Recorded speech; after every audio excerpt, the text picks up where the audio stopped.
I would really like to introduce you guys to my friend Claire.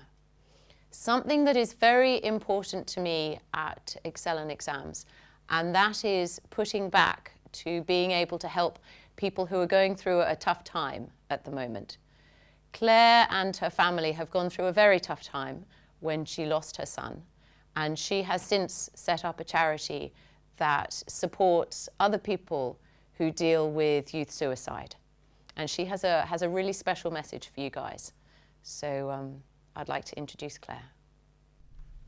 Hello guys, and I'm really pleased that I've been invited to be on this very special film.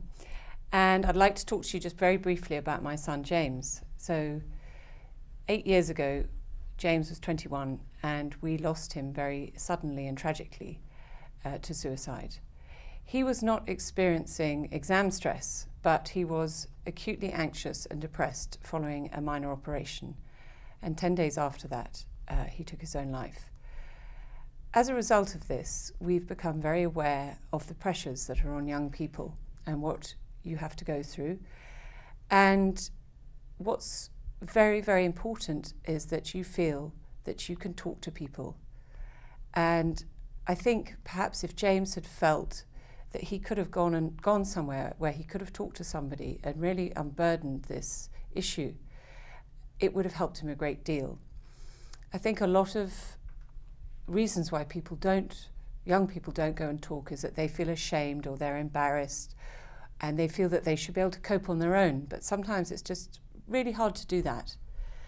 And we have recently been putting some funding into a partnership for emotional well-being and positive mental health in schools, because we believe that this should be at the centre of education and that every young person should have the right to access the support they need when they're going through a tough time.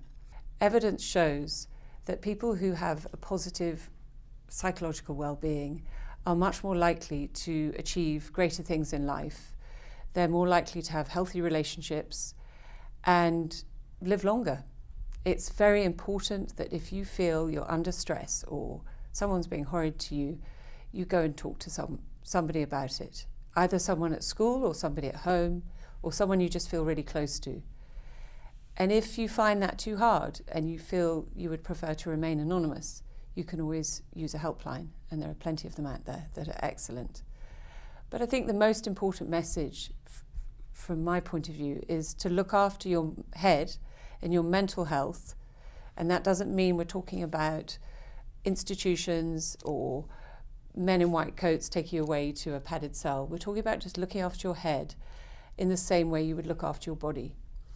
And if your head is not feeling right, and it's not going to feel right 7 days a week, we all have a couple of days when we feel rubbish and we feel sad and we feel low.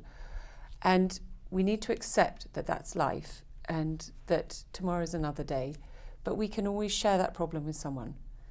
So just as if you were going to a doctor with a broken leg or a tummy ache, go and see someone when your head's not feeling right, because I promise you it will help and it will produce great results later on. Thank you.